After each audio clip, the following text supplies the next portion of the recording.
આજનો પ્રેરણા સંદેશ ભાગ 86।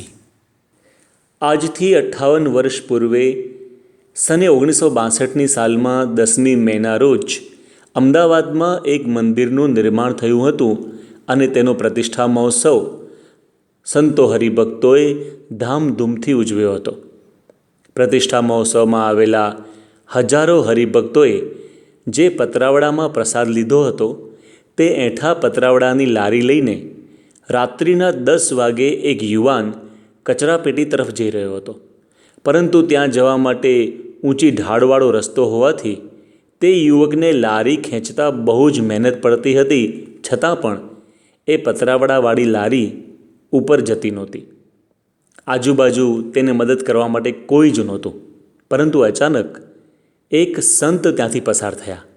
તેમણે આ જોયું અને તરત જ લારીને પાછળથી ધક્કો માર્યો અને એ લારી ઢાળ ચડી ગઈ।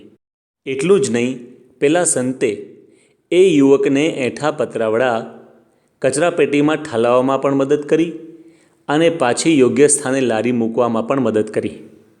શું આપ જાણો છો કે એ સંત કોણ હતા? એ હતા વિશ્વવંદનીય સંત પરમ પૂજ્ય પ્રમુખ સ્વામી મહારાજ।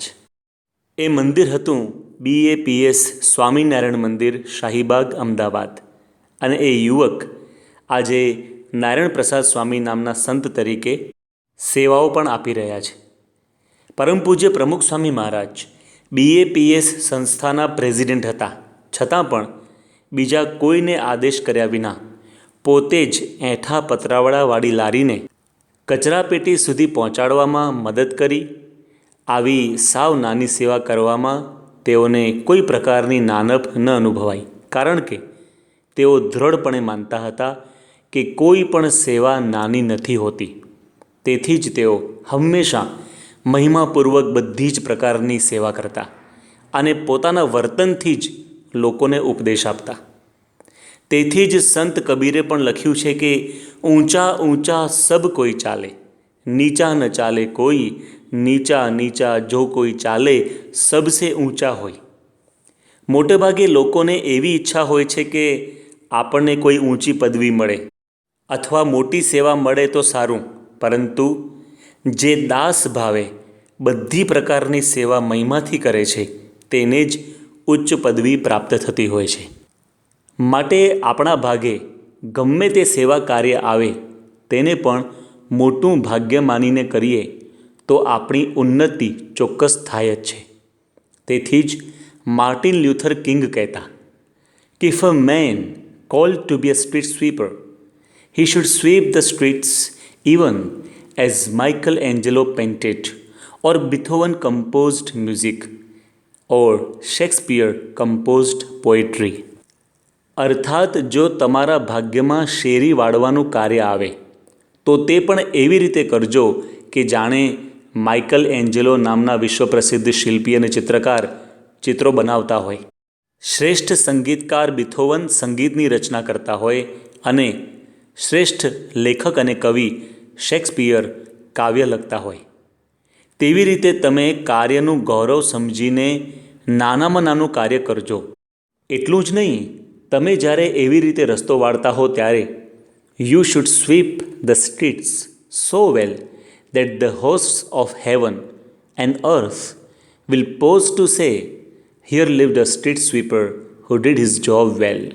એટલે કે તમને રસ્તો વાળતો જોઈને સ્વર્ગના દેવો અને પૃથ્વીના અમીરો પણ ઘડીક થોભી જાય ને કહે, અહીં એક રસ્તા વાળવાવાળો રહેતો હતો જે પોતાનું કાર્ય ખૂબ વ્યવસ્થિત કરતો હતો। આપણે મંદિરમાં કોઈ પણ સેવા કરતા હોઈએ કે સંસાર વ્યવહાર ચલાવવા કોઈ પણ નોકરી વ્યવસાય કરતા હોઈએ કે ઘરકામ કરતા હોઈએ, પરંતુ તેને જો મહિમા અને ગૌરવ સાથે કરીએ તો જ તે કાર્ય વ્યવસ્થિત અને શ્રેષ્ઠ રીતે થતું હોય છે। પરંતુ અત્યારના સમાજની પરિસ્થિતિ થોડીક જુદી છે। Today nobody is satisfied with their on job. કોઈને પણ પોતાને જે કાર્ય કરવા મળ્યું છે તેનાથી સંતોષ નથી, પરંતુ હજુ વધુ ઊંચી પદવી મળે, હજુ મોટો હોદ્દો મળે, પ્રમોશન મળે, પગાર સારો વધારે મળે એવી ઈચ્છા રહેતી હોય છે। તેથી કાર્યનું ગૌરવ રહેતું નથી અને આવું જ્યારે થાય ત્યારે પરમ પૂજ્ય પ્રમુખ સ્વામી મહારાજને અવશ્ય યાદ કરી લેવા જોઈએ. કારણ કે તેઓને જે દિવસે સંસ્થાના પ્રમુખ પદે નિયુક્ત કરેલા ત્યારે તેઓએ 100થી વધુ સંતો ભક્તોના એંઠા વાસણો ઉટક્યા હતા.